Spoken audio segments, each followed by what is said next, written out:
Hallelujah. ദൈവനാമത്തിന് മഹത്വം ഉണ്ടായിരിക്കട്ടെ. Ave Maria.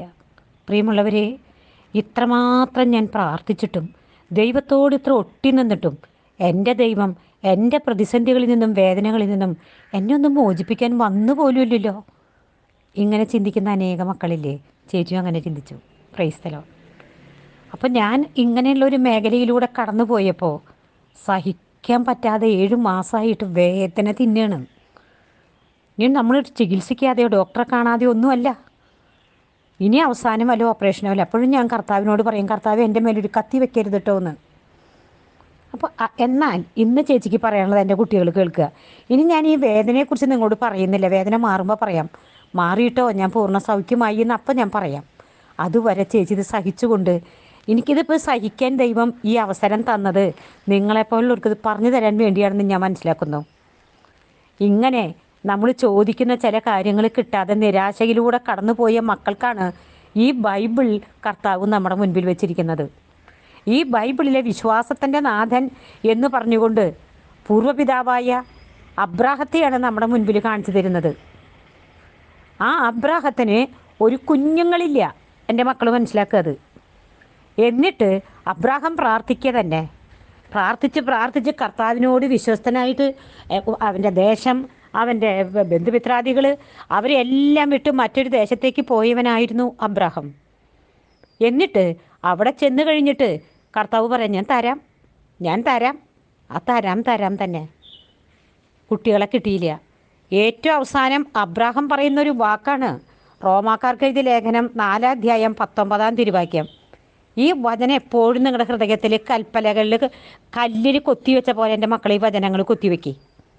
100 വയസ്സായ തൻ്റെ ശരീരം മൃതപ്രായമായിരിക്കുന്നെന്നും സാറായുടെ ഉദരം വന്ധ്യമാണെന്നും അറിയാമായിരുന്നിട്ടും അവൻ്റെ വിശ്വാസം ദുർബലമായില്ല.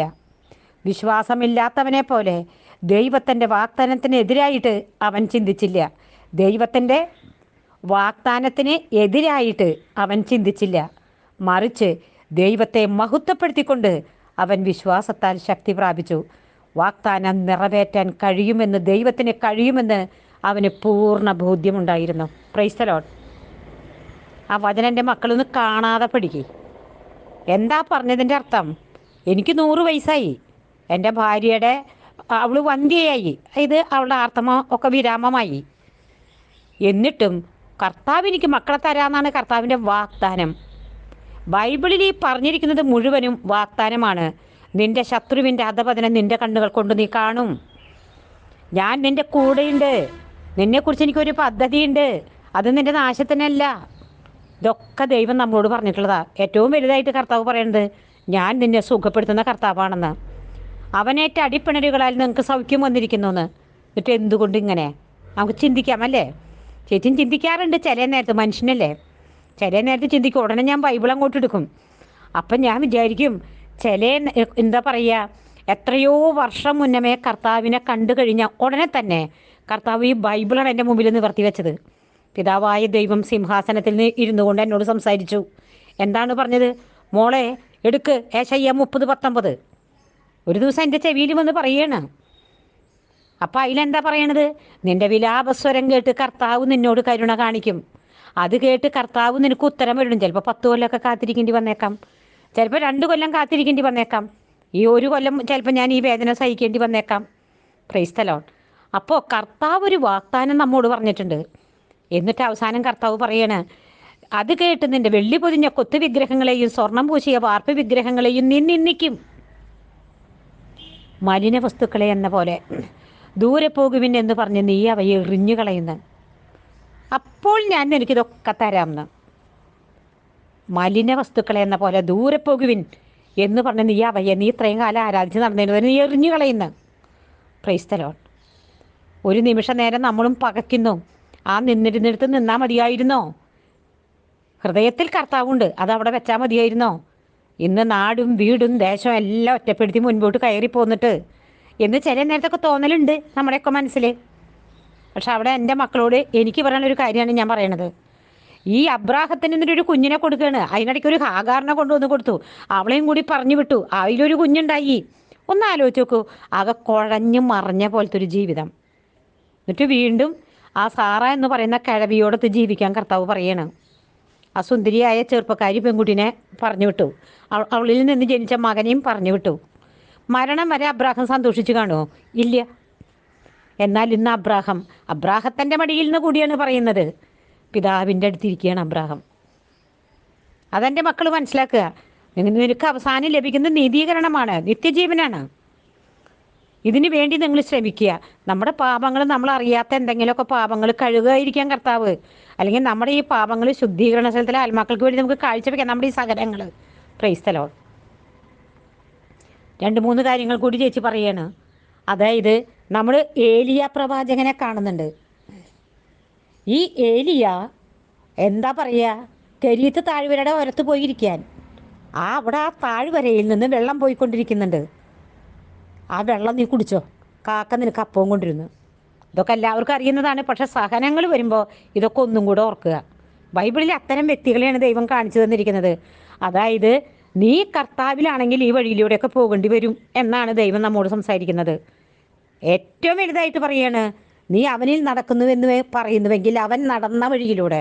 യേശു നടന്ന വഴി എന്ന് പറഞ്ഞാൽ ആ ഗത്സമേനി മുതൽ കാൽവരി വരെയാണ്. അതാണ് ആ നടന്ന വഴി. യേശുവിൻ്റെ ജീവൻ എൻ്റെ ശരീരത്തിൽ പ്രത്യക്ഷപ്പെടേണ്ടതിന് അവൻ്റെ മരണം എല്ലായ്പ്പോഴും ഞാൻ എൻ്റെ ശരീരത്തിൽ വഹിക്കുന്നു. എല്ലായ്പ്പോഴും. Praise the Lord. ഹല്ലേലൂയ. അപ്പോൾ അബ്രാഹം എന്താ ചെയ്തത്? ദൈവത്തെ മഹത്വപ്പെടുത്തിക്കൊണ്ടത്. എങ്ങനെയാണ് മഹത്വപ്പെടുത്താൻ? നമ്മൾ നിരാശ വരുമ്പോൾ എങ്ങനെയാണ്? ദൈവമേ, ഞാൻ എന്തിനാണ് നിരാശപ്പെടേണ്ടത്? കർത്താവ് ഇന്നലെ ചെയ്ത കാര്യങ്ങൾ ഇങ്ങനെയാണ്. 10 കൊല്ലം മുമ്പ് എനിക്ക് തന്നത് ഇങ്ങനെയാണ്. കർത്താവ് എനിക്ക് തന്നില്ലായിരുന്നെങ്കിൽ കിട്ടുമായിരുന്നോ? പരിശുദ്ധമ്മയുടെ മധ്യസ്ഥ എനിക്കില്ലായിരുന്നെങ്കിൽ എനിക്കിങ്ങനെ നടക്കാൻ പറ്റുമായിരുന്നോ? ഇങ്ങനെയൊക്കെ ഒന്ന് ചിന്തിക്കുക എൻ്റെ മക്കൾ. കഴിഞ്ഞു പോയ ദൈവം ചെയ്ത കാര്യങ്ങളുണ്ടല്ലോ, അതൊക്കെ ഒന്ന് ഓർക്കുക. എന്നിട്ട് ഓർത്തിട്ട് ദൈവത്തെ സ്തുതിച്ചുകൊണ്ടേയിരിക്കുക. ഇനി മറ്റൊന്ന് ചേച്ചിക്ക് പറയാനുള്ളതാ. ഈ ഏലിയ പ്രവാചകനോട് പറയണേ, നീ അവിടെ പോയിരിക്കേ. നിനക്ക് കാലത്ത് എന്നെ കാക്ക ഭക്ഷണം കൊണ്ടുവന്ന് തരുന്നു. കാക്കയെ 2 നേരം എന്നാ പറയണല്ലോ. അപ്പോൾ ശരിക്കും ഉപവാസ. കാക്ക നിനക്ക് ഭക്ഷണം കൊണ്ടുവന്ന് തരുന്നു. കാക്കേനെ നോക്കിയിരിക്കുക അവിടുത്തെ വെള്ളം കുടിച്ചിട്ട്. ഒരു പ്രവാചകൻ. അത് കഴിഞ്ഞിട്ട് ജസബലിൻ്റെ കയ്യിൽ നിന്ന് കിട്ടിയത് വേറെ. ആ ബലിപീഠം പണിതപ്പോൾ അവിടെ കുറേ 450ഓളം അവരുടെ പ്രവാചകന്മാരും മരിച്ചു പോയി എന്ന് പറഞ്ഞപ്പോൾ ഓടിയാണ് പിന്നെ ഏലിയ പ്രവാചകനെ. ആ പ്രവാചകൻ ഓടി അവിടെ നിന്ന്. എന്നിട്ട് വന്നിട്ട് ഒരു മുൾപ്പടർപ്പിൻ്റെ ഉള്ളിൽ ഇങ്ങനെ ഇരിക്കുക. വിശപ്പുണ്ടാവാം, പേടിയുണ്ടാവാം. രാജാവിൻ്റെ പത്നിയോടാണ് കളിച്ചിരിക്കുന്നത്. അപ്പോൾ കർത്താവ് വന്നിട്ട് ചോദിക്കുകയാണ്, ഏലിയ നീ അവിടെ എന്ത് ചെയ്യണമെന്ന്. അപ്പോൾ ഈ പ്രവാചകൻ പറഞ്ഞ മറുപടിയാണ്, ഹല്ലേലൂയ, ഞാൻ എൻ്റെ ദൈവത്തെക്കുറിച്ചുള്ള തീക്ഷ്ണത കൊണ്ട് ജ്വലിക്കണമെന്ന്. ദൈവമേ, ഏലിയായെപ്പോലെ ആവാനുള്ള വരം എനിക്ക് തരണമേ. മോശയെപ്പോലെ വിശ്വസ്തനായിരിക്കാനുള്ള കൃപ എനിക്ക് തരണമേ. അബ്രാഹത്തിൻ്റെ പോലുള്ളൊരു വിശ്വാസം എനിക്ക് തരണമേ. അങ്ങനെ എൻ്റെ മക്കൾ പ്രാർത്ഥിക്കണം. എന്നിട്ട് ഈ വേദനയൊക്കെ വരുമ്പോൾ കുറച്ച് വേദനയുടെ ഗുളിയൊക്കെ എടുത്ത് അങ്ങനെ വിഴുങ്ങിക്കുക, എന്നാലും വേണ്ടില്ല. എന്നിട്ട് കർത്താവിനെ മഹത്വപ്പെടുത്ത്. ഇന്നലെ തന്നതിനെക്കുറിച്ചൊക്കെ ഓർക്ക്. എന്നിട്ട് പിശാച് വന്നിട്ട് ഇതാ പറയുക, ഇപ്പം എന്തായി, എങ്ങനെയുണ്ട്, നന്നാവുന്നില്ലേ? പിശാച് ചുറ്റും നിന്നിട്ട് അലറിയിട്ട് ആ നടുവിൽ ചിലപ്പോൾ നമ്മൾ നിൽക്കുകയായിരിക്കാം. ചാട്ട കൊണ്ട് പിശാച് നമ്മളെ പല രീതിയിൽ അടിക്കുകയായിരിക്കും. ഗത്സമേനിയിൽ കർത്താവിനെ ചാട്ടയ്ക്ക് അടിച്ചതുപോലെ ഈ സമയം ഇപ്പം അതായിരിക്കാം. നമ്മളിപ്പോൾ ഇതിലെ കടന്നു പോകേണ്ട സമയമായിരിക്കാം. ഇതിനേക്കാളും അവിടെ ക്യാൻസർ വന്ന് ഇവിടെ ക്യാൻസർ വന്ന് അവിടെ മുറിച്ച് ഇവിടെ മുറിച്ച് പൈസ ഇല്ലാണ്ട് ആൾക്കാരോട് എന്താണ് കിഡ്നി പേഷ്യൻ്റാണ്, എനിക്ക് നിങ്ങൾ സഹായം തായോ എന്ന് ചോദിക്കുക. അങ്ങനെയൊക്കെ നമ്മൾ അനേകരെ ഈ ലോകത്ത് കാണുന്നു. സത്യം പറഞ്ഞാൽ ചേച്ചിയുടെ വീടിൻ്റെ തൊട്ട് മുമ്പിൽ കൂടെ മുഴുവൻ ആ മുമ്പിൽ കൂടെയൊക്കെ ഇങ്ങനെ പോണ് കാണാം. റോഡ് സൈഡല്ലേ മക്കളെ, ബസ് സ്റ്റോപ്പാണ് ഞങ്ങളുടെ വീട്. അതിലെങ്ങനെ ആളുകൾ പോവുകയാണ്, എന്താണ് തൊഴിലുറപ്പിന് പോവുകയാണ്. മിക്കവാറും സ്ത്രീകൾ അടുക്കളപ്പണിക്ക്, മറ്റുള്ളവരുടെ അടുക്കളപ്പണിക്ക് പോയി. ചേച്ചിയുടെ വീട്ടിൽ ഇപ്പോൾ ഒരു കുട്ടി വരുന്നുണ്ട്.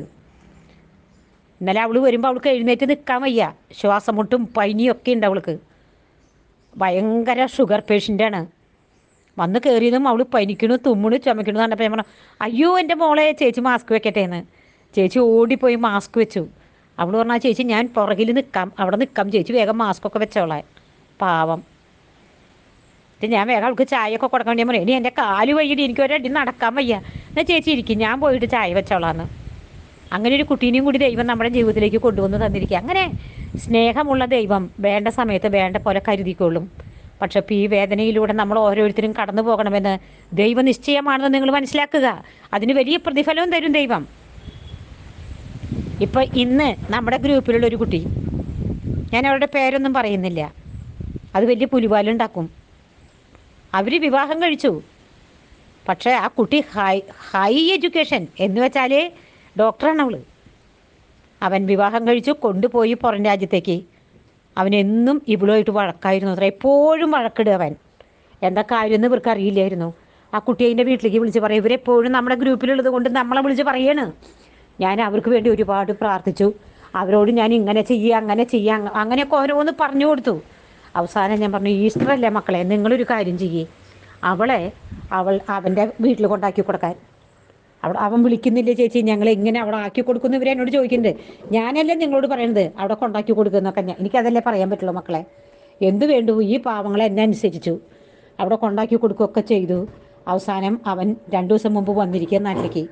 വന്നു കഴിഞ്ഞപ്പോൾ ആ കുട്ടി അവിടെ നിൽക്കുക അതിൻ്റെ വീട്ടിൽ, അതിൻ്റെ ഭർത്താവിൻ്റെ വീട്ടിൽ. അപ്പോൾ ഇപ്പോൾ അവർക്ക് എന്തെങ്കിലും നന്മ ചെയ്യുമായിരിക്കും, അവൻ സ്വീകരിക്കുമായിരിക്കും, അവൻ കൊണ്ടുപോകുമായിരിക്കും എന്നൊക്കെ അവർ കരുതി. അവസാനം കൗൺസിലിങ്ങിന് വേണ്ടി വൈദികൻ്റെ അടുത്ത് എവിടെയോ അവരൊരു കൂട്ടായ്മ ഒന്നിച്ചിരുന്നു. സംസാരിച്ചപ്പോൾ അവൻ പറഞ്ഞു, എനിക്കവളെ യാതൊരു താല്പര്യമില്ലയെന്ന്, എനിക്കവളെ വേണ്ടാന്ന്. അപ്പോൾ ഇവരെ വിളിച്ചിട്ട് പറഞ്ഞു, നിങ്ങളുടെ മകളെ നിങ്ങൾ കൊണ്ടുപോക്കോ, ഇനി കോടതിയായിട്ട് നിങ്ങൾ ബന്ധപ്പെട്ടോ, അതായത് അവൻ ഡിവോഴ്സിന് തയ്യാറാണ്, അവനിനി വേണ്ട അവളേന്ന്. ഒരു ഡോക്ടർ കുട്ടി, ആ മാതാപിതാക്കളുടെ വേദന ഒന്ന് ആലോചിച്ച് നോക്കുക. അവർ ഇന്നലെ എന്നെ വിളിച്ച് പറഞ്ഞ വാക്കാണ് ഇത്. പറഞ്ഞിട്ട് അവരെന്നോട് പറയാണ്, ഇനി ഞങ്ങൾ ചേച്ചിയെ വിളിച്ച് ബുദ്ധിമുട്ട്, അതായത് ഇനി ഞങ്ങൾക്ക് ഈ ടോക്ക് വേണ്ട, ഞങ്ങൾക്കിനി ഈ പ്രാർത്ഥന വേണ്ട. നിരാശയിലായിപ്പോയി അവർ. കണ്ടു മക്കൾ, ഇങ്ങനെയൊക്കെ സഹിച്ച് മുൻപോട്ട് പോകുന്ന കുറേ മക്കളുണ്ട്. അതാണ് നമ്മുടെ ഈ ഗ്രൂപ്പിലുള്ളത് മുഴുവനും. ഈ ഗ്രൂപ്പുകളിലെ മക്കൾ മുഴുവനും ഇങ്ങനെയാണ്. പക്ഷെ ഞാൻ എൻ്റെ മക്കളോട് പറയാണ്, 1,44,000 പേരെന്നാണ് പറയണത് സ്വർഗത്തിലേക്ക്. അവിടെ അത്രയും പേരെ കാണുന്നത്. നമ്മളതിലുള്ള ആ കൂട്ടത്തിൽ പെട്ട ഒരാളാണെന്ന് നമുക്കൊക്കെ ചിന്തിക്കാം, നമുക്ക് ആശ്വസിക്കാം.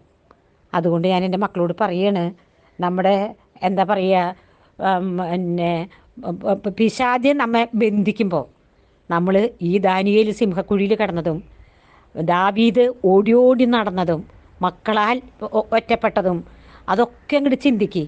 എന്നിട്ട് ഒരു ദാവീദാവാൻ, ഒരു അബ്രഹാവാൻ, പിന്നെ യേശുവെ നന്ദി, ഒരു ഏലിയ പ്രവാചകനാകാൻ അതിനെൻ്റെ മക്കൾ തയ്യാറാവ്. ജെറേമിയാവാൻ. കേട്ടുവോ? സഹിക്കുക, മാക്സിമം സഹിക്കുക, എന്നിട്ട് കർത്താവിനെ മഹത്വപ്പെടുത്ത്. ദൈവം എല്ലാ സബ്സ്ക്രൈബേഴ്സിനെയും വ്യൂവേഴ്സിനെയും അനുഗ്രഹിക്കട്ടെ എന്ന് പ്രാർത്ഥിക്കുന്നു. എല്ലാ വൈദികർക്ക്, വചനപ്രഘോഷകർക്ക്, ഏത് വിഭാഗത്തിൽപ്പെട്ട വചനപ്രഘോഷകർക്കായാലും അവർക്കൊക്കെ വേണ്ടി പ്രാർത്ഥിക്കുന്ന പയ്യെ എല്ലാവരും അനുഗ്രഹിക്കണമേ എന്ന് പ്രാർത്ഥിക്കുന്നു. എല്ലാ സബ്സ്ക്രൈബേഴ്സിനെയും വ്യൂവേഴ്സിനെയും ഒരിക്കൽ കൂടെ ഈശോയുടെ കൈനങ്ങളിലേക്ക് ഏൽപ്പിക്കുന്നു. ആ നിരാശയിൽ അവരെ തലോടണമേ എന്ന് പ്രാർത്ഥിക്കുന്നു. അമ്മേ മാതാവേ, നീതിമാനായ വിസ്തയവസേ പിതാവേ, അപ്പസ്തോല ഗണങ്ങളെ, മാലാഖമാരെ, വിശുദ്ധരെ, നിങ്ങൾ ഞങ്ങൾക്കായി പ്രാർത്ഥിച്ചതിന് നന്ദി. തുടർന്ന് ഞങ്ങൾക്ക് വേണ്ടി പ്രാർത്ഥിക്കണമേ എന്ന് താഴ്മയോടെ യാചിച്ചുകൊണ്ട് നിത്യം പിതാവും പുത്രനും പരിശുദ്ധാത്മാവുമായി സർവശക്തനായ ദൈവമേ, ആമേൻ.